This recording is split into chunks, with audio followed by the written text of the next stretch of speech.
नमस्कार, मैं हूं आपके साथ अपूर्वा सिंह और आप देख रहे हैं इंडिया न्यूज उत्तर प्रदेश उत्तराखंड। जब कट्टरपंथियों ने हिंदुओं के रक्त को कश्मीर की शांत वादियों में बहाया तो पूरा हिंदुस्तान रो पड़ा। हर भारतवासी की आंखों में आंसू देखे गए। हिंदुस्तानियों को खोने का दर्द और दिल में बदले की आग भी थी। आतंकियों ने कहा था कि अपने मोदी को बता देना, लेकिन आतंकियों को शायद ये नहीं पता था कि चुन चुनकर मोदी की सेना उन्हें मौत के घाट उतारेगी। धर्म पूछकर मारा, धर्म बताकर ही कट्टरपंथियों के लहू से बदले की आग को बुझाया जाएगा। भारतीय सेना ने आतंकियों का अंत करना शुरू कर दिया है। जल थल नल हर मोर्चे पर भारतीय सेना तैयार है। कश्मीर की शांत वादियों में हिंदुस्तानी योद्धा हाथों में बंदूक लेकर आतंकियों को खोज रहा है, तो वहीं दूसरी तरफ पाकिस्तानी प्रधानमंत्री नरेंद्र मोदी के एक्शन से बौखलाया हुआ है। पाकिस्तान को भी ये भली भांति पता चल चुका है कि इस बार आतंकियों के लहू की धारा रुकेगी नहीं। आतंकिस्तान ने 27 हिंदुस्तानियों का नरसंहार किया, चीखें पूरे देश में सुनाई दी हैं, आंसू हर हिंदुस्तानी के बहे हैं। बदले की आग में देशवासी तड़प रहे हैं, लेकिन अब इंतकाम का समय आ गया है। हिंदुस्तानी शेरों ने मोर्चा संभाल लिया है। बॉर्डर पर आर पार की स्थिति है। आज सूबे के मुख्यमंत्री योगी आदित्यनाथ ने भी आतंकियों को खूब ललकारा है। योगी आदित्यनाथ ने कहा कि ये नया भारत है, अगर नए भारत को छेड़ा तो फिर छोड़ेंगे नहीं। इसीलिए आज इंडिया न्यूज कह रहा है, पहलगाम पर योगी पैगाम, आतंकिस्तान का काम होगा तमाम।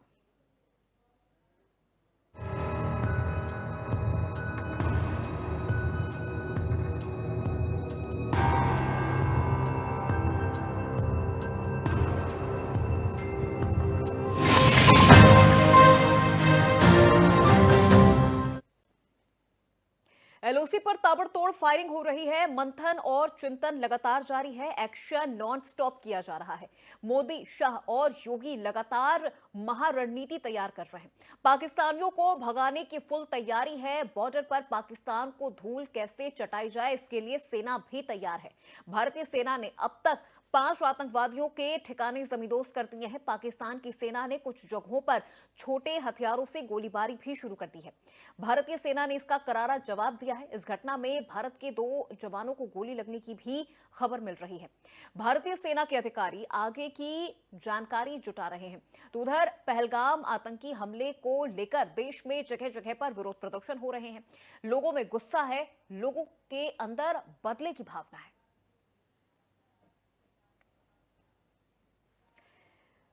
तो आपको बता दें कि एलओसी पर स्पेशल फोर्स और हथियार तैनात कर दिए गए हैं। अब सवाल यह है कि क्या पीओके में कुछ बड़ा होने वाला है, क्या पाकिस्तान मिटने वाला है?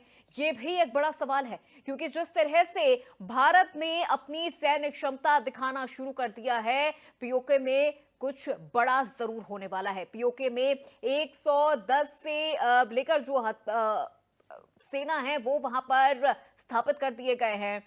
आतंकियों के 32 कैंप चिन्हित कर दिए गए हैं। इसके अलावा आपको बता दें कि नॉर्थ पीर पंजाल के जो 10 कैंप है वो चिन्हित कर दिए गए हैं। तो ऐसे में अब भारत चुप नहीं बैठने वाला है। सवाल यह भी है कि आखिर भारत अब करने क्या वाला है, क्योंकि जिस तरह से प्रदेश में बात कर ली जाए या फिर पूरे देश की बात कर ली जाए, तो इस वक्त लोगों के दिलों में सिर्फ और सिर्फ बदले की भावना और बदले की आग है। लोग जगह जगह विरोध प्रदर्शन कर रहे हैं। लोग ये मांग कर रहे हैं कि जिस तरह से इन आतंकियों ने निर्ममता के साथ इन 27 लोगों की जान ले ली, उसी तरह से इन आतंकियों को भी इनके किए की सजा दी जाए। हालांकि पाकिस्तान के तो हाथ पैर फूल रहे हैं। पाकिस्तान गीदड़ भपकिया दिए जा रहा है, यह दिखाने की कोशिश कर रहा है कि पाकिस्तान भी पूरी तरह से तैयार है। लेकिन अगर कंपेयर कर लिया जाए, अगर यहां पर पाकिस्तान और भारत की सैन्य क्षमता की बात कर ली जाए, तो भारत के आगे कुछ भी नहीं है पाकिस्तान। चर्चा की शुरुआत करेंगे, लेकिन उससे पहले आपको सुनाते हैं सीएम योगी ने आज क्या कुछ कहा। समाज में आतंकवाद के लिए कोई जगह नहीं हो सकती, अराजकता के लिए कोई जगह नहीं हो सकती। भारत सरकार की सुरक्षा, सेवा और सुशासन का जो मॉडल है वह विकास पर आधारित है, गरीब कल्याण पर आधारित है और सबकी सुरक्षा पर आधारित है। लेकिन अगर कोई सुरक्षा में सेंध लगाने का दुस्साहस करेगा तो उसके लिए जीरो टॉलरेंस की नीति के तहत उसको जिस भाषा में समझेगा उस भाषा में उसका जवाब देने के लिए आज ये नया भारत तैयार है। प्रधानमंत्री मोदी जी के नेतृत्व में ये नया भारत किसी को छेड़ता नहीं, लेकिन अगर किसी ने छेड़ा है तब उसको छोड़ेगा भी नहीं।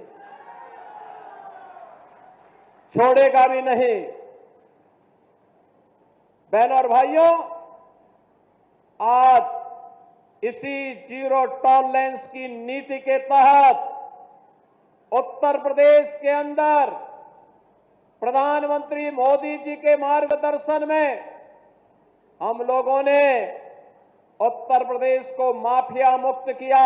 भारत के उन पर्यटकों पर जो देश के अलग अलग राज्यों से जाकर के एक भारत श्रेष्ठ भारत की तर्ज पर कश्मीर से कन्याकुमारी के प्रधानमंत्री मोदी जी के अभियान के साथ जुड़कर कार्य कर रहे थे, कायराना आतंकी हमले की निंदा करते हुए उत्तर प्रदेश वासियों की ओर से उन सभी परिवारजनों के प्रति जिन्होंने अपने परिवार के सदस्यों को खोया है, उनके प्रति अपनी संवेदना व्यक्त करते हुए दिवंगत आत्माओं के प्रति विनम्र श्रद्धांजलि अर्पित करता हूं। बहनों और भाइयों, सभ्य समाज में आतंकवाद के लिए कोई जगह नहीं हो सकती, अराजकता के लिए कोई जगह नहीं हो सकती।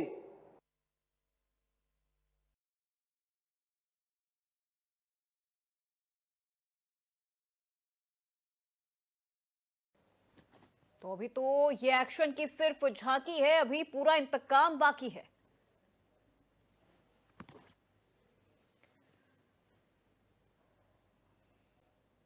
तो चलिए चर्चा की शुरुआत करते हैं कि करके मेहमानों से आपका परिचय करवा देते हैं। आलोक वर्मा भाजपा प्रवक्ता हमारे साथ जुड़ चुके हैं। आलोक जी बहुत स्वागत है आपका। सपा प्रवक्ता के तौर पर जितेंद्र वर्मा हमारे साथ जुड़ चुके हैं। जितेंद्र जी बहुत स्वागत है आपका। विजय कौशिक कांग्रेस प्रवक्ता हमारे साथ जुड़ चुके हैं। विजय जी आपका भी बहुत स्वागत है। और विदेश मामले के जानकार मनन द्विवेदी हमारे साथ जुड़ चुके हैं। मनन जी आपका भी बहुत स्वागत है। सबसे पहले मनन जी मैं शुरुआत आपसे ही करना चाहूंगी, उसके बाद मैं हमारे पॉलिटिकल डिबेट की शुरुआत करूंगी। क्या भारत को रक्षात्मक नहीं बल्कि आक्रामक नीतियों को अपनाने की जरूरत है? क्योंकि बार बार विपक्ष की ओर से कई आरोप भी लग रहे हैं, सरकार के इंटेलिजेंस फेलियर का आरोप लग रहा है। ये कह रहा है कि अब डिप्लोमेटिक तरीके से तो सर्जिकल स्ट्राइक हो गई, अब एक्शन की तैयारी है।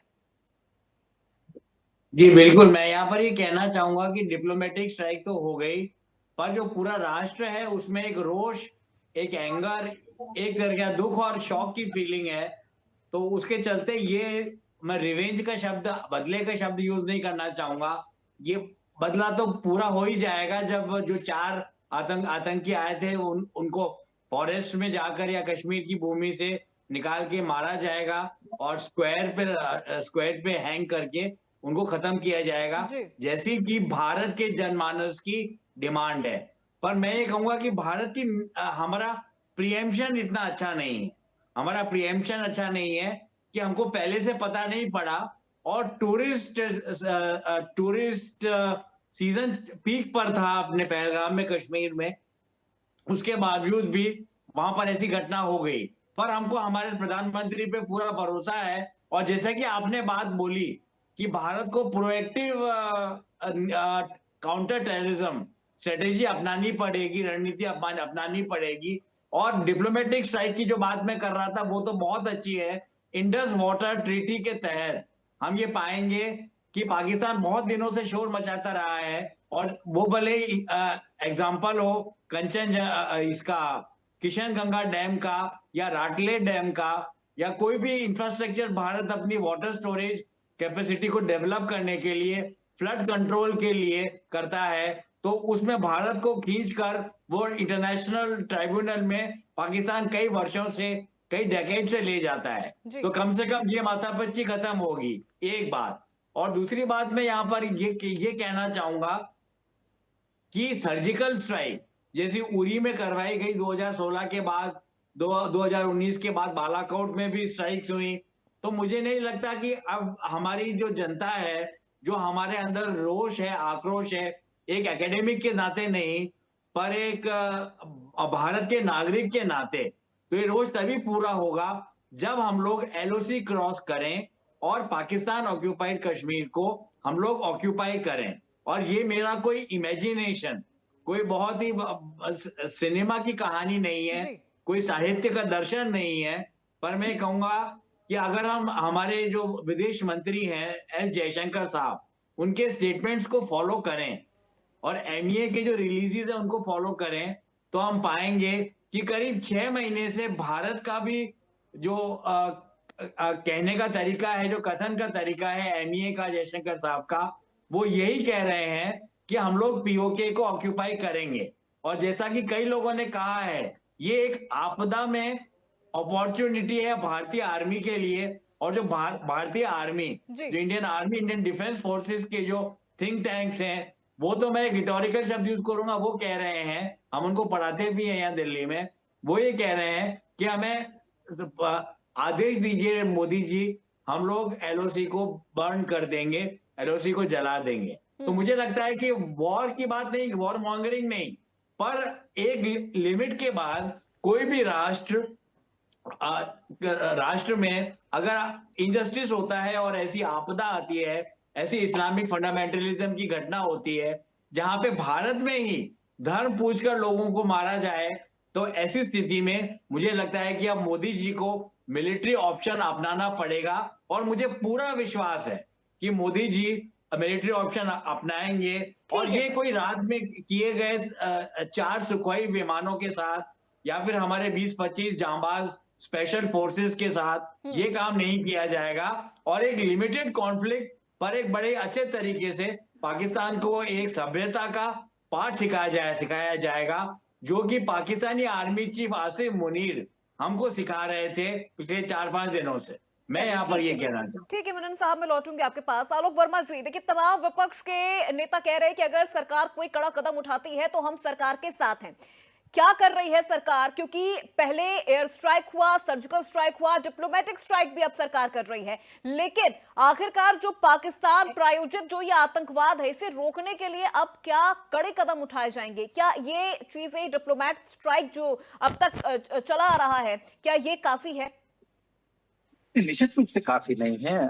दो देशों के बीच में अगर समझौता था और ये माना जाता, तो मुझे लगता है कि इस तरीके का जो हुआ है जम्मू कश्मीर में, जिस तरीके के दृश्य निकल करके आए, हमारे 26 आम जो पर्यटक हैं जो वहां पे गए थे अपने परिवारों को लेकर के, उनको मारा गया, तो जाहिर सी बात है पूरे देश की जो संवेदना है वो उन परिवारों के साथ है। और देश भी चाहता है कि अब इसका सटीक जवाब दिया जाए। और मुझे लगता है कि जिस तरीके से प्रधानमंत्री जी का इतिहास रहा है, वो कभी दबने वाले प्रधानमंत्री के तौर पे नहीं जाने गए हैं। और जिस तरीके से निश्चित रूप से विपक्ष ने भी एक साथ दिया है हमारा, और मुझे लगता है कि एक बड़ा एक्शन पाकिस्तान के खिलाफ होगा। और जो लोग भी पहलगाम के पीछे रहे हैं, चाहे वो देश के भीतर छुपे हों या देश के बाहर छुपे हों, जिन जिन लोगों का माइंड भी लगा है, निश्चित रूप से वो भी पकड़े जाएंगे, उनको भी सजा मिलेगी। और देश कुछ उस कंडीशन में काम करेगा जैसे इससे पहले हमने पाकिस्तान को आईना दिखाया है। इससे पहले भी जो युद्ध हुए हैं उसमें भारत ने बेहतर तरीके से जीत हासिल की है। मुझे लगता है कि वो स्थितियां आ गई हैं जब पाकिस्तान को भी सबक सिखाना पड़ेगा। पूरा देश यही चाहता है और मुझे लगता है कि भारतीय जनता पार्टी के प्रवक्ता के तौर पर मेरी भी इच्छा देश की इच्छा के साथ जुड़ी हुई है। ठीक है आलोक जी, मैं आऊंगी आपके पास। जितेंद्र वर्मा जी, चलिए मोर्चा संभालिए आप अपनी पार्टी को, और पहले तो ये जवाब दीजिए कि क्या ये वक्त राजनीति का है या ये वक्त एक मंच पे आके आतंकवाद के खिलाफ आवाज उठाने का है? देखिए, समाजवादी पार्टी पहलगाम आतंकी हमले की निंदा करती है।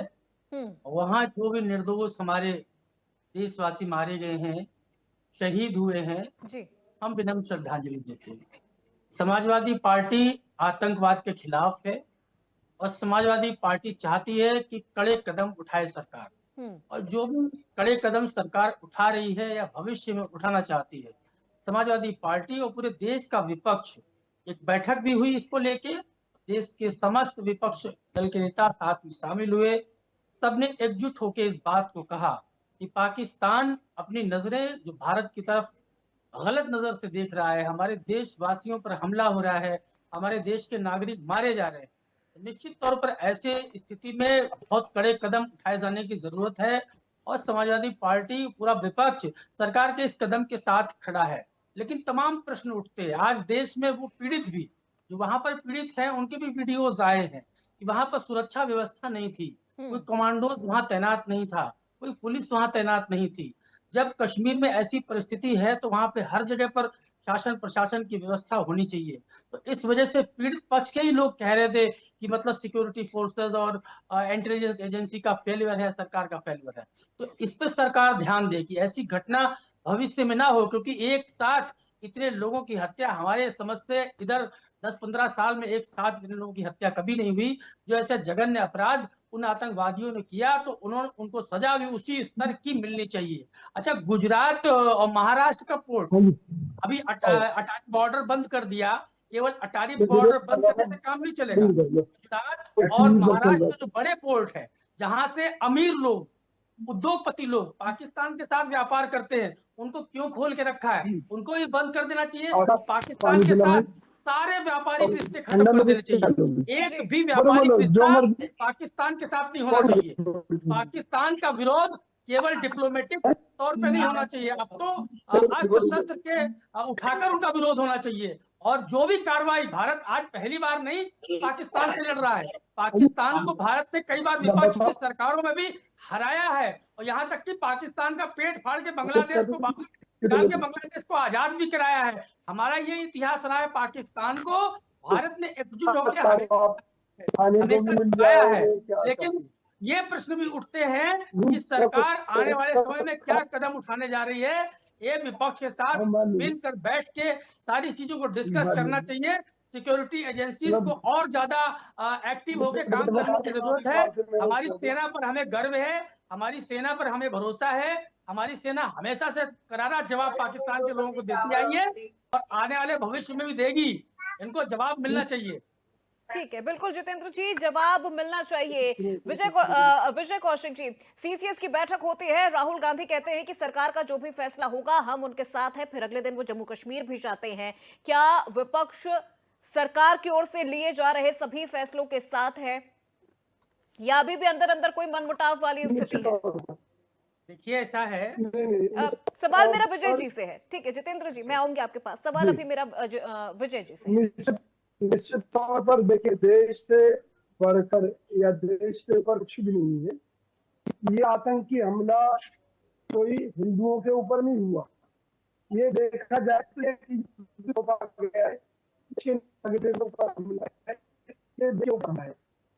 और ये बात हो चुकी है। भारत के अंदर जितने भी आतंकी हमले हैं उनमें कहीं ना कहीं पाकिस्तान की भूमिका रहती है। तो पाकिस्तान जो छद्म भारत के साथ लड़ रहा है,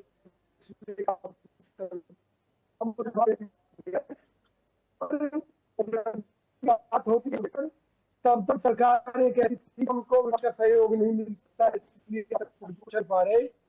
तो हम पूरी तरह से देश की मोदी सरकार के साथ हैं।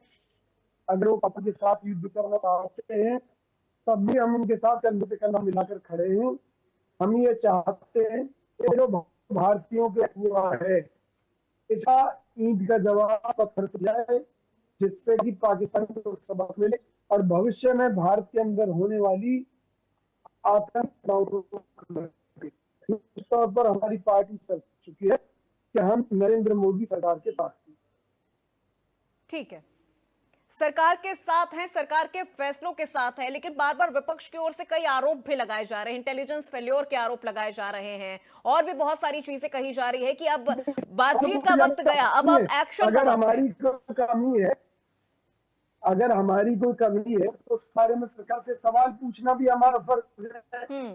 भाई केवल हम पूछ रहे हैं, वो जो पर्यटक मारे हैं उनके परिवार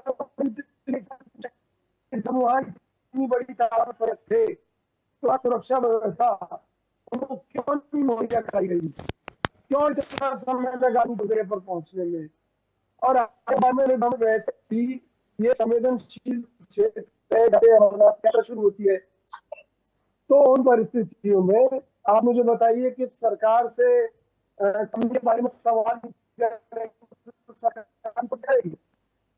ठीक है चलिए ठीक है विजय जी, मैं लौटूंगी आपके पास। मनन जी, बार बार ये चीजें कही जा रही है कि उस जगह पर सिक्योरिटी फोर्सेस नहीं थे, उस जगह पर सुरक्षा बल नहीं थी, उनकी तैनाती नहीं थी। और हमें तो ये भी जानकारी मिली थी कि जब ये हमला होने वाला था तो हमला होने से पहले जो आतंकी थे उन्होंने प्रॉपर उस जगह की रेकी की है। उन्हें पता चला है कि ये टूरिस्ट स्पॉट है, यहाँ पर कोई सुरक्षा बल यहाँ पर तैनात नहीं है। क्या ये एक और वजह मानी जा सकती है इस पूरे हमले की? और अगर वहां पर सुरक्षा बल तैनात नहीं थे तो क्यों नहीं थे? देखिए, यहाँ पर हमको ये देखना पड़ेगा कि अगर हम वहां की भौगोलिक स्थिति को देखें तो वो जो ये जो बाईसराम का जो एरिया है और जो पहलगाम में जो है, वो जो नीचे से पोनीज में बैठकर या अपने विभिन्न साधनों टैक्सियां वहां पे आधे घंटे के रास्ते पे पहले रुक जाती हैं। जी तो इसमें ये हम नहीं कह सकते कि वहां पे सुरक्षा बल नहीं थे या सिक्योरिटी एजेंसीज नहीं थी। पर फिर भी मैं एक नागरिक के हवाले से, अपने हवाले से, एक कंट्री का सिटीजन होने के कारण कहता हूं कि कहीं ना कहीं पहले इंटेलिजेंस जरूर मिली होगी, ह्यूमनिट हो या कोई और इंटेलिजेंस हो, कि वहां पर ऐसी घटना को अंजाम दिया जा सकता है। और इन्होंने रेकी पहले से जरूर की, क्योंकि उनको पता था आतंकवादियों को, और सैफुल्लाह उनका नाम आता रहा है, उसका नाम आता रहा है कि उसने ही टीआरएफ का जो नेता है वो द रेजिस्टेंस फोर्स, जो कि एक फ्रंटल ऑर्गेनाइजेशन है लश्कर ए तैयबा का, उन लोगों ने ये बाईसराम का मैदान, ये बड़ा सा पार्क कहते हैं, उसको चुना, क्योंकि उन्हें पता था कि जो पैरामिलिट्री फोर्सेस हैं या हमारी पुलिस है या मिलिट्री फोर्सेस है जो वहां पर नीचे आधे घंटे के दूरी पर तैनात थी, उनको वहां आने में समय लगेगा। ऐसी त्रुटियां रह जाती हैं। और मुझे लगता है कि जैसे कि पहले मैंने कहा कि टूरिज्म का पीक सीजन होने के कारण वहां पर कहीं ना कहीं खामी हुई है। इसमें मैं सरकार को बिल्कुल ब्लेम नहीं कर रहा, और हमारी जो मिलिट्री फोर्सेस हैं वो बहुत काबिल हैं, इक्विपमेंट उनका बहुत अच्छा है, और कश्मीर को मिलिट्री और गवर्नेंस के मीन से, दोनों के मिलाप के बाद कश्मीर की स्थिति को 2019 के बाद से, एब्रोगेशन ऑफ आर्टिकल 370 के बाद से और 35 के एब्रोगेशन के बाद से सुधारा गया है। तो मुझे लगता है कि इसमें पाकिस्तान की, सबको कोई नई बात नहीं कह रहा मैं, ये एक चाल है कि जिस तरीके से अर्थव्यवस्था कश्मीर की इंप्रूव हो रही है और सारी चीजें अच्छी हो रही हैं, भारत का नाम हो रहा है, मोदी जी को अंतर्राष्ट्रीय सपोर्ट मिल रहा है, उनको बधाई के वो पात्र माने जा रहे हैं विश्व के रजत पटल पर कि उनकी सरकार ने कश्मीर को इंप्रूव कर दिया और रिफॉर्म्स वहां पे ले आए, और जो डीप जिहादी स्टेट का जो वर्चस्व था वहां के बैंकिंग और गवर्नमेंट सेक्टर में, उसको काफी हद तक कंट्रोल में किया है। और जहां तक आप सुरक्षा की बात कर रही हैं, मैं इस पे वापस आना चाहूंगा और मैं यही कहना चाहूंगा कि कई त्रुटियां रही हैं, और सबसे बड़ी बात है कि इतनी बड़ी घटना होने के बावजूद भी ऐसी हम रिपोर्ट्स, मीडिया में ही रिपोर्ट्स आ रही हैं कि गुलमर्ग और बाकी के क्षेत्र जो कश्मीर में खुले हुए हैं, वहां पे बड़ी संख्या में लोग अभी भी आ रहे हैं, और प्रतीकात्मक रूप से, सिंबॉलिक रूप से लोग कह रहे हैं कि कितने लोगों को पाकिस्तानी मारेंगे। यहाँ हम धर्म की बात नहीं कर रहे, कितने लोगों को पाकिस्तानी मारेंगे, हम लोग जाएंगे, इंजॉय करेंगे और वहां पर ये शो करेंगे सॉलिडारिटी के साथ, विदाउट कैंडल लाइट मार्चेस जो होना चाहिए, कि भाई हमको डर नहीं लगता, और कश्मीर जिस तरीके से मुख्य धारा में जुड़ रहा था वो जुड़ेगा, मैं ये कहना चाहूंगा। ठीक है, जितेंद्र वर्मा जी कुछ कहना चाह रहे हैं। जितेंद्र जी, इसी के साथ एक और सवाल भी है मेरा यहाँ पे, कि पक्ष कह रहा है कि धर्म पूछ कर मारा था, धर्म बता कर हम मारेंगे। ये धर्म पूछ के मारने वाली जो बात है, उसमें सैकड़ों वीडियो ऐसे भी आए हैं जिसमें जो बच के आए हैं वहां से लोग उस हमले में, प्रत्यक्षदर्शी वो लोग कह रहे हैं कि वहां कोई दिख नहीं रहा था गोलियां कौन चला रहा था, छिप के लोग हमला कर रहे थे। तो ये तो जांच का विषय है, एनआईए जांच करे, पुलिस एजेंसी जांच करे, जो भी अधिकृत एजेंसियां जांच करे, बात की बात है। लेकिन बीजेपी के अकाउंट से जरूर आ गया धर्म पूछ के मारा। देखिए, हमारे देश के हिंदू मुसलमान बहुत भाईचारे से रह रहे हैं। हमारा निवेदन है कि कम से कम इस तरह की नफरती बातें सोशल मीडिया या उनके मुखार बिंदु से नहीं होनी चाहिए, क्योंकि बीजेपी के विधायक हर्षवर्धन वाजपेयी जी ने भी एक बात कही है कि वहां पाकिस्तानी टेरर अटैक करने वाले लोग, उनकी सोच रखने वाले लोग मुसलमान, भारत में वैसे मुसलमान नहीं है। हमें भारत के मुसलमानों पर भरोसा है और हमारे भारत के हिंदू मुस्लिम सब एक भाईचारे से प्यार मोहब्बत से रहते हैं। तो इस तरीके की नफरत के लिए कोई स्थान नहीं है। ये जांच का विषय है। हिंदू को नाम पूछ के मारा, धर्म पूछ के मारा, हम इस विचारधारा के भी खिलाफ हैं। हम उस विचारधारा के भी खिलाफ हैं जो आगरा में एक लड़के को कुछ बजरंग दल के कार्यकर्ताओं ने गोली मार के कह दिया कि बताइए हमने 2 मुसलमानों को मार दिया। हम तो उस विचारधारा के खिलाफ हैं जिसमें जाति पूछ के जिंदा जला देते हैं। हम उस विचारधारा के भी खिलाफ हैं जिसमें जाति पूछ के घोड़ी पर बारात नहीं ले जाने देते, हत्या कर देते, कुएं पानी पीने पे हत्या कर देते हैं। देखिए, ये सब चीजें नहीं होनी चाहिए देश में। इससे नफरत का माहौल पैदा होता है। वहां पर कश्मीरियों ने बहुत मदद की, तो प्रत्यक्षदर्शी कह रहे हैं। एक बीजेपी के पार्षद जो बच के आए अपने बीवी बच्चों के साथ, और एक और बीजेपी के पार्षद वो सोशल मीडिया पे धन्यवाद नजाकत भाई लिख रहे हैं। तो हमारे देश का भाईचारा ऐसा है, और कश्मीरियों ने दिल खोल के मदद की, जाने बचाने की कोशिश की है वहां पर लोगों ने। वहां पर मुस्लिम एक फैमिली की शहीद हो गई है। इन चीजों को लेके ये तो चीजें बिल्कुल स्पष्ट है कि वहां पर कई ऐसे सिविलियंस थे, कश्मीरी थे, जिन्होंने अपने कंधों पर घायलों को वहां से वो सुरक्षित जगह पर लेकर गए हैं। जो लोग वहां पर मौजूद थे, जो डरे हुए थे, उनको अपने घरों में बिठाया है, खाना तक खिलाया। ऐसे कई वीडियोस हमने भी देखे हैं। ठीक है, लेकिन फिर भी जो यही बातें प्रत्यक्षदर्शियों ने भी कही है कि धर्म पूछा, एक पत्नी के सामने उसके पति को मार दिया। वो पत्नी कहती रह गई जब मेरे पति को मार दिया तो मुझे भी मार दो। वो कहते नहीं, हम तुम्हें नहीं मारेंगे, तुम जाओ अपने देश में और अपने प्रधानमंत्री से कहना कि देखो हमने क्या किया है। आलोक वर्मा जी, हम तो सीधा कह रहे हैं, ये जांच का विषय है।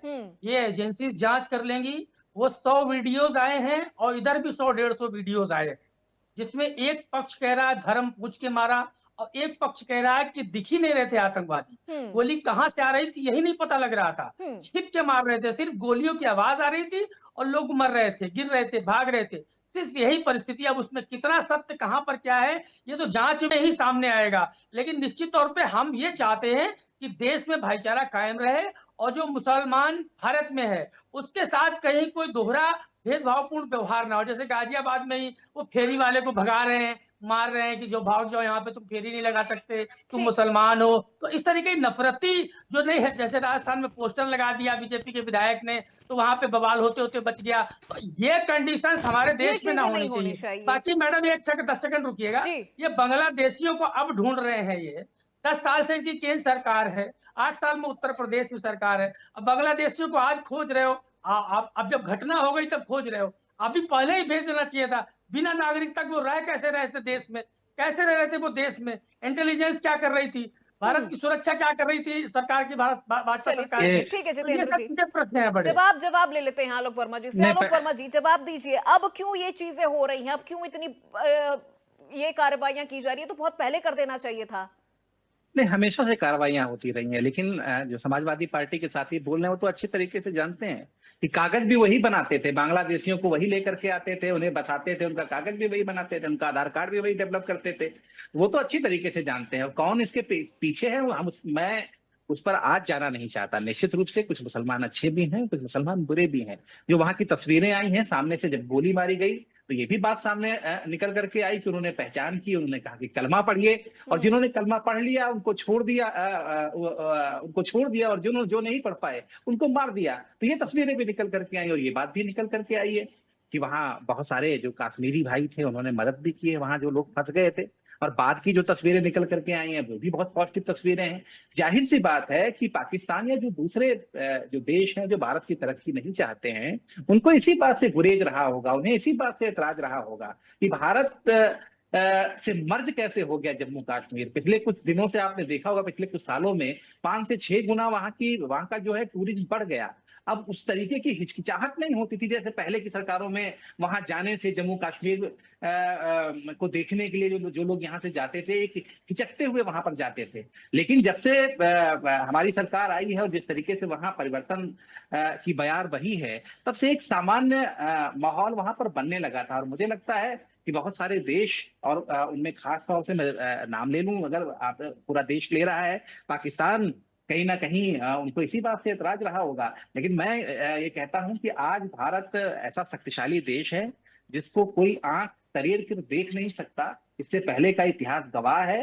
इस बार भी जो किया गया है, जो 26 लोग शहीद हुए हैं, उनकी शहादत जो है बेकार नहीं जाएगी। हमारी सरकार पूरी तरीके से जो लोग इसके पीछे हैं उनको नेस्तनाबूद करेगी, उनको सामने लेकर के आएगी, उनको सजा दिलाएगी। विजय जी, सर्जिकल स्ट्राइक हुआ, एयर स्ट्राइक हुआ, डिप्लोमेटिक स्ट्राइक भी सरकार कर रही है। आगे क्या लगता है, क्योंकि विपक्ष तो साथ दे ही रहा है केंद्र सरकार का, विपक्ष कह रहा है कि हम तो आपके साथ है, जो करना है आप करिए, हमारी तरफ से हम आपके साथ हैं। लेकिन फिर भी कई मंचों पर ऐसा देखा जा रहा है कि मनमुटाव की स्थिति बन रही है, आरोप प्रत्यारोप की स्थिति बन रही है। ये वो वक्त तो नहीं है ना कि जब आप राजनीति करें, और वो भी ऐसे संवेदनशील मुद्दों पर जहां 27 लोगों की जान चली गई। देखिए, मनमुटाव होता है। मोदी सरकार ये कहती है कि अब तक फिजिकल स्ट्राइक नहीं है, आपसे पहले तो हमारे आरोप लगाएंगे, क्या हम आप नहीं देंगे? दूसरी बात आपको याद हो कि भुल्लर बीएससी उनको प्रयास था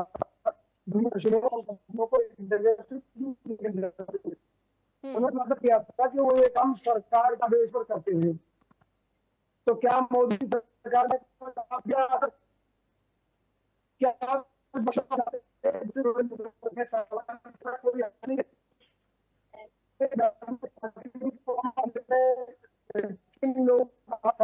और उनके नहीं है, की हत्या हुई है, इस तरह से उनकी पहचान की हत्या हुई है।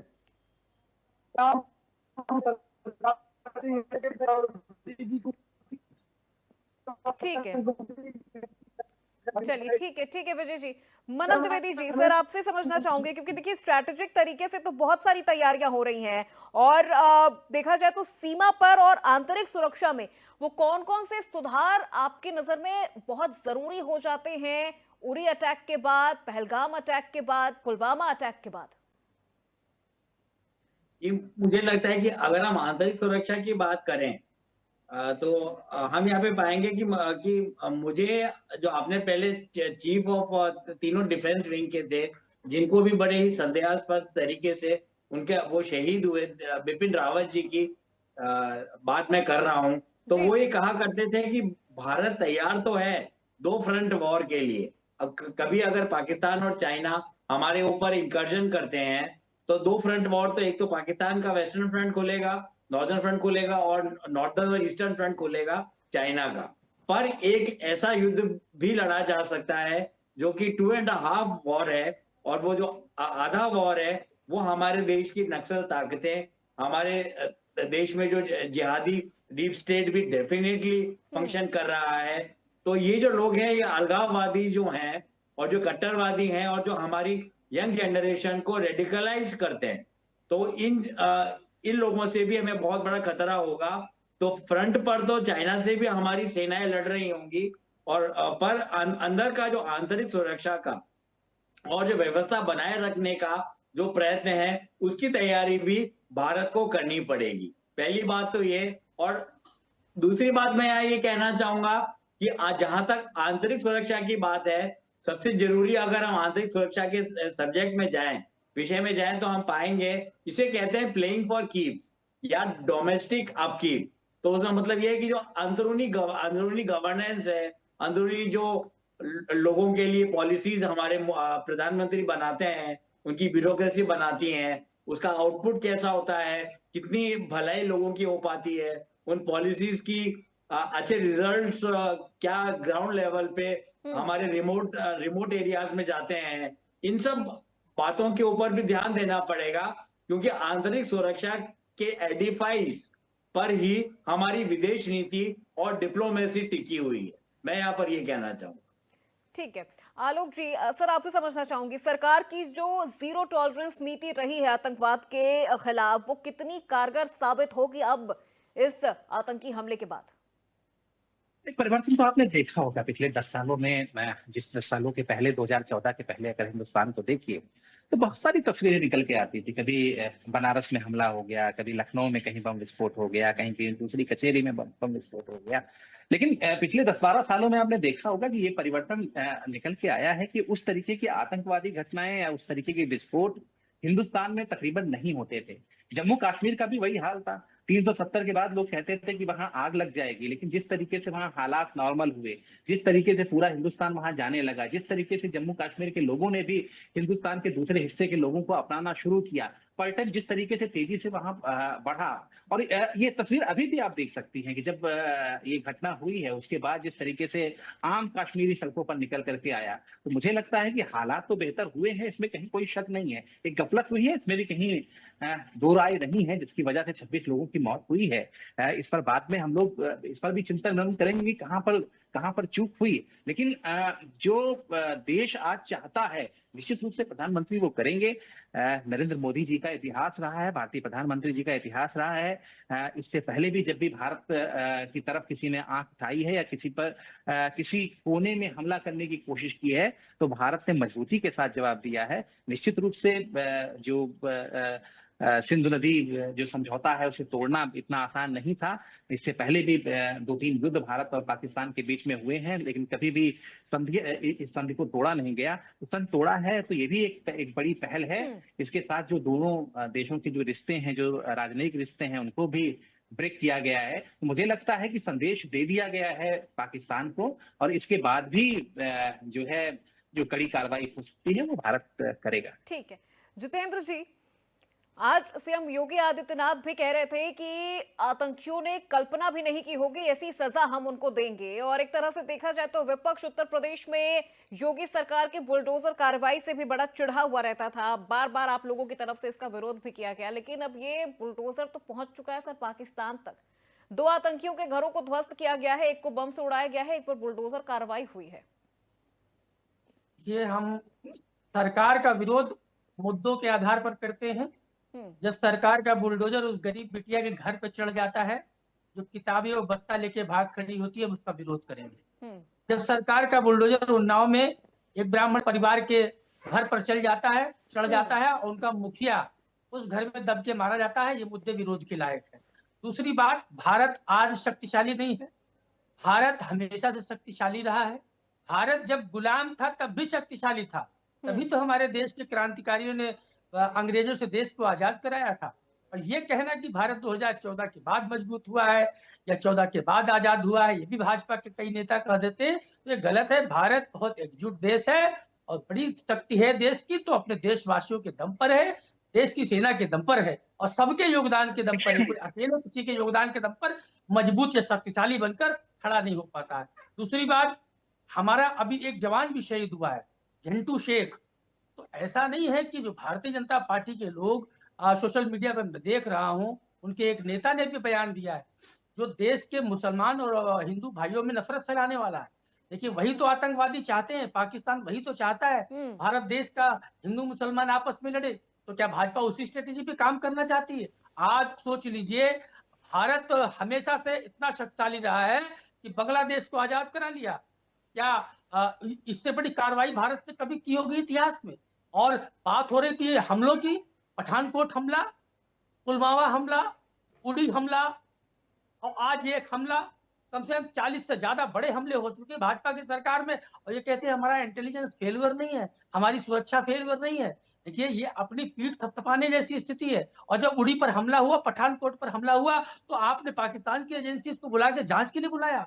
सोचिए, क्या हमारा देश मतलब इतना कमजोर आप बना दोगे कि हमें पाकिस्तान की एजेंसी को आमंत्रित करके, जिसने हमला करवाया, जिनके लोग भारत पे हमले के जिम्मेदार है, जो हमारे जवानों को रोज शहीद कर रहे हैं, और कश्मीर की आज स्थिति, कश्मीर में धारा 370 हटने के बाद भी हमारे लगातार वाघा बॉर्डर, अटारी बॉर्डर से लेके तमाम बॉर्डर पे हमारे लगातार जवान शहीद हो रहे हैं, तमाम नागरिक मारे जा रहे हैं, और ये सरकार सो रही है। तो हम तो इन मुद्दों पर सवाल पूछेंगे ना।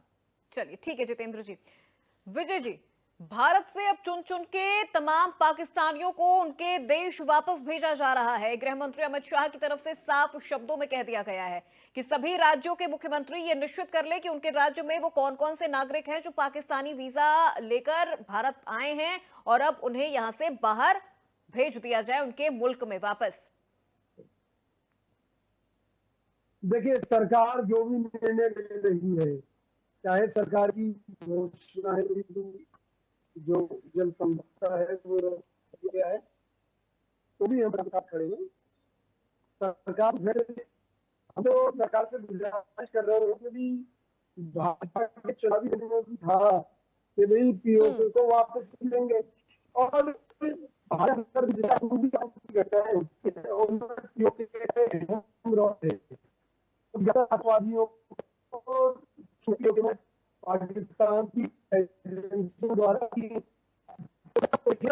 आतंक पीओके में है। पीओके भारत का हिस्सा है।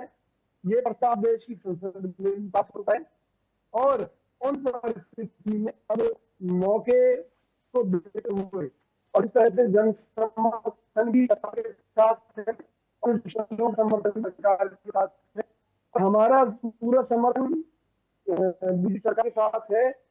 तो इन्हें काम करके चाहिए और पीओके को वापस लेना चाहिए। हर हाल में अपने आप इससे आतंकवादियों की कमर टूट जाएगी।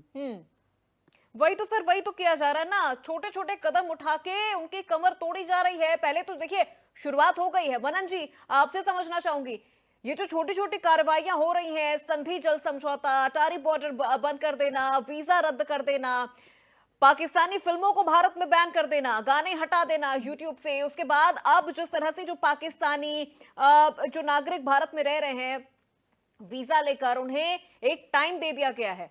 जो मेडिकल वीजा पर हैं उनको 29 अप्रैल तक का टाइम दे दिया गया है, उसके बाद देश छोड़ा जाए। उनको साफ कह दिया है कि इसके बाद आपको देश छोड़ना ही पड़ेगा, चाहे कैसे भी करके, रो के जाओ चाहे हंस के जाओ।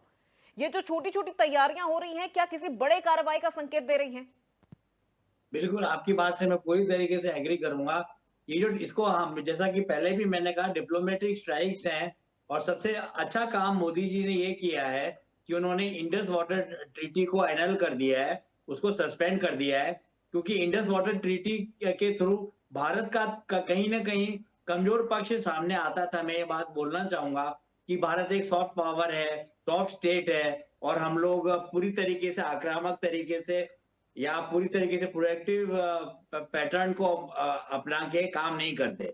हम यहाँ पर देखें तो अच्छी डिप्लोमेटिक स्टेप्स लिए गए हैं, क्योंकि और सबसे बड़ी बात मैं यही कहना चाहूंगा, मैं छोटा ही रखूंगा अपनी बात को, कि 20 वर्षों से मैं पढ़ा रहा हूँ, और हम लोग एक बात कह रहे हैं कि जिस तरीके से जुल्फिकार अली भुट्टो और बाकी के लोग स्टेटमेंट देते थे, परवेज मुशर्रफ भी ये बात बोलते थे कि भारत को 1000 कट्स देकर ब्लीड करवाया जाएगा। तो ऐसी स्थिति में मतलब ये ऐसे स्टेटमेंट आते थे, तो उसके चलते हम लोग ये कह रहे हैं कई वर्षों से कि पाकिस्तान के डिप्लोमेट्स को ही नहीं, उनकी एम्बेसी को ही बंद नहीं करवाया जाए। पर बहुत पहले ये स्टेप हो जाना चाहिए था कि पर्सोना नॉन ग्रेटा ही नहीं, पर पाकिस्तान को एक राष्ट्र की जो उपाधि है, जो यूनाइटेड नेशंस के थ्रू अनऑफिशियली मिलती है, यूएनएससी में ये प्रस्ताव भारत लाए और अपनी तरफ से हमारी सरकार डिक्लेयर करे। ये इम्प्रैक्टिकल लग सकता है कुछ लोगों को, पर बहुत वर्षों पहले, 30-35 वर्षों से, 1987-88 से, जब से कश्मीर को एक बैटल ग्राउंड पाकिस्तान ने बना रखा है, तब से पाकिस्तान की जो राष्ट्र की मान्यता है, ये यूनिलैटरल तरीके से भारत को रद्द कर देनी चाहिए थी। और ये स्टेप जो है कभी तो ऑन होते थे, कभी ऑफ होते थे 2014 के पहले, लेकिन कि हम मनन जी, क्रिकेट फिर नहीं इसके खेलेंगे, जवाब में शारजाह नहीं पाकिस्तान भी जाएंगे। तो बहुत सारे डिप्लोमेट्स स्ट्राइक कर सकता है ना, उसके लिए भारत तैयार है? बिल्कुल तैयार है। डिप्लोमेटिक स्ट्राइक क्या, ये तो डिप्लोमेटिक स्ट्राइक हो चुकी है। हमारे शिमला समझौते वहां को पे रद्द कहते हैं करने की कि बात चल वहां रही पे है। कितना, वहां पे कह चुके हैं कि सिर्फ 30 स्टाफ रहेगा पाकिस्तानी एम्बेसी में।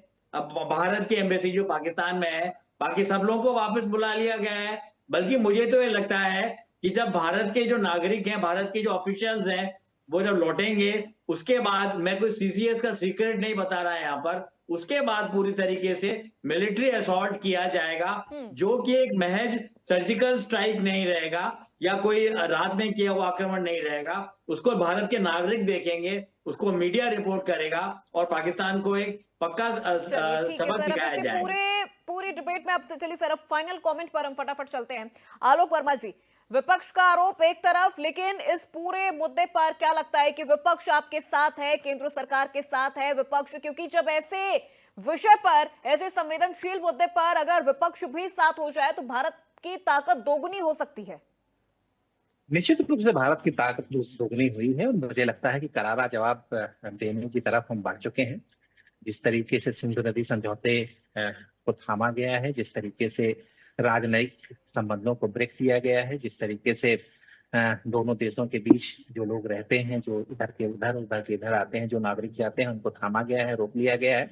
मुझे लगता है कि ये संदेश है, अगले कुछ दिनों में कुछ बड़ी कार्रवाई निश्चित रूप से होगी और उसकी तैयारी ही एक तरीके से इसको तैयारी के तौर पे ही इसको देखा जा सकता है। मुझे भी जो आप महसूस कर रही हैं, बिल्कुल उसी तरीके की कुछ चीजें मैं भी महसूस कर रहा हूँ। बिल्कुल। जितेंद्र जी, सर आपसे फाइनल कमेंट। विपक्ष साथ में है, राजनीतिक तौर पर भारत की ताकत को दोगुना करना है, क्योंकि यह मुद्दा राजनीति करने वाला नहीं है। 27 से 28 लोगों की जान चली गई, कितने अभी भी अस्पतालों में भर्ती हैं, और शायद ये जो हादसा असर हुआ है ना, ये किसी के जहन से, खास तौर पर वो लोग जो वहां पर थे, जिन्होंने अपनी आंखों से इन तमाम चीजों को देखा, अपनों को मरते हुए देखा, मुझे नहीं लगता कि ये हादसा, ये ट्रॉमा कभी वो जीवन में कभी भूल पाएंगे, जब भी वो कश्मीर का नाम सुनेंगे, जब भी वो पहलगाम का नाम सुनेंगे। देखिए, कश्मीर भारत का दिल है। इतना बड़ा हमला होने के बाद भी लोग कश्मीर जा रहे हैं। निश्चित तौर पे हम बहुत दुखी हैं और पूरा देश बहुत दुखी है। हम तो सरकार से मांग करेंगे कि जो भी मृतक हैं, जो उस हमले में जिनका जीवन चला गया है, उनके परिवारों को कम से कम 1-1 करोड़ रुपए का मुआवजा दें, और जो घायल है उनके पूरे इलाज का खर्चा भारत सरकार उठाए।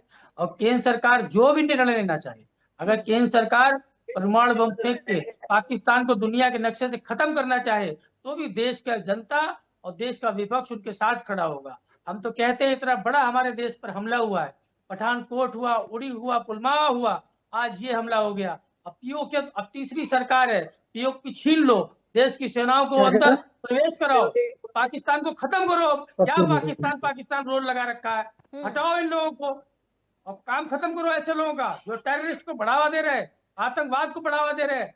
30 राजनयिक क्या करेंगे वहां पे, उनको भी वापस बुलाओ और उनके जितने राजनयिक सब वापस भेजो। ये प्यार मोहब्बत का पीछे खेल नहीं चल पाएगा। पूरी तरह से सब कुछ खत्म कर दिया जाए, पाकिस्तान को भारत के नक्शे से हटा दिया जाए। विजय कौशिक जी, पाकिस्तान को भारत के नक्शे से ही हटा दिया जाए, देश के नक्शे से ही हटा दिया जाए पाकिस्तान को, कि कभी ऐसा भारत का कोई ऐसा पड़ोसी मुल्क रहा भी है?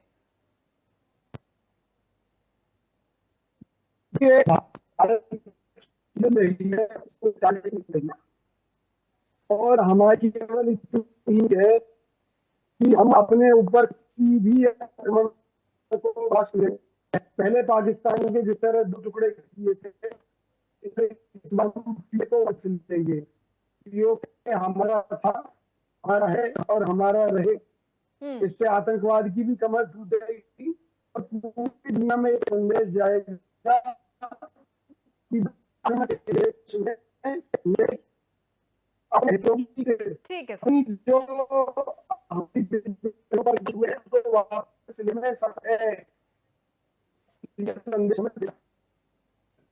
चलिए ठीक है। मनन जी, क्या भारत को अंतर्राष्ट्रीय स्तर पर पाकिस्तान को अलग थलग करने के लिए, हालांकि अलग थलग तो वो हो गया है, लेकिन फिर भी कई देश हैं जो अभी भी पाकिस्तान का साथ देते हैं, भारत को नई डिप्लोमेटिक स्ट्रेटजी बनाने की जरूरत है? ये मुझे नहीं लगता कि नई डिप्लोमेटिक स्ट्रेटेजी बनाने की जरूरत है। हमारा जो एमईए है, मोदी जी हैं, और हमारे जो थिंक टैंक्स हैं, जो हमारे राजनयिक हैं, जो नीति बनाते हैं, उनके कारण ही पाकिस्तान बहुत कई वर्षों से अलग थलग पड़ा हुआ है। और जगह जगह मौकों पर ये बातचीत भी की गई, कैरेट एंड स्टिक की पॉलिसी अपनाई गई। बैंकॉक में अजीत डोवल मिले सरकार बदलते ही 2014 में। उसके अलावा सबसे बड़ा ज्वाइंट सेक्रेटरी लेवल टॉक्स भी मोदी 1.0 में हो रहे थे, उसको भारत सरकार ने बड़ी तल्खी से तोड़ा जब पाकिस्तानी एम्बेसडर्स और उनके कुछ गेस्ट दिल्ली में आतंकवादी संगठनों से मिले। तो ये सारे स्टेप कई वर्षों से अपनाए जा रहे हैं। मुझे नहीं लगता कि कोई डिप्लोमेटिक स्ट्रेटेजी में बदलाव की जरूरत है। और जहां तक इंटरनेशनल पब्लिक ओपिनियन की बात है, वो ट्रम्प साहब हो, उनका जो ब्लस्टर हो, या फिर व्लादिमीर पुतिन हो और उनकी स्टेडफास्टनेस हो, या और राष्ट्र हो, चीन को छोड़ दीजिए आप, वो हमारा एनिमी स्टेट है, तो ये लोग सपोर्ट कर रहे हैं हमको। और परिस्थितियां 71 की तरह प्रतिकूल नहीं है। अनुकूल है और मुझे लगता है पाकिस्तान में मिलिट्री इंकर्जन ही सॉल्यूशन है और डिप्लोमेटिक काम कर दिया गया है, मैं ये कहूंगा।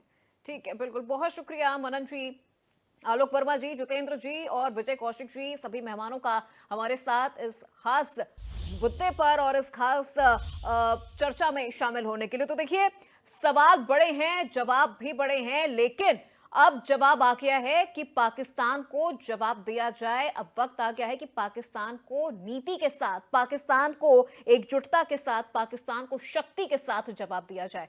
और जिस तरह से पहलगाम में जो आतंकी हमला हुआ, जिन निर्दोष लोगों ने अपनी जान गंवाई, उनकी आत्मा को भी शांति मिले, क्योंकि अब जो चले गए वो वापस नहीं आ सकते, लेकिन उनके परिजनों को एक सुकून जरूर मिले कि भारत सरकार उनके साथ है और भारत सरकार ने उनके साथ जो अन्याय हुआ उसके खिलाफ पाकिस्तान को मुंहतोड़ जवाब दिया है। प्रदेश में, देश में इस वक्त गुस्सा है और ये वो भी वक्त है जब देश के विपक्ष को एक होने की जरूरत है सत्ता पक्ष के साथ इस पूरे मुद्दे पर, और भारत की शक्ति को राजनीतिक तौर पर भी दोगुना करने की जरूरत है। तो आज बड़ी बहस में मेरे साथ बस इतना ही। प्रदेश की तमाम खबरों के लिए आप देखते रहिए इंडिया न्यूज उत्तर प्रदेश उत्तराखंड।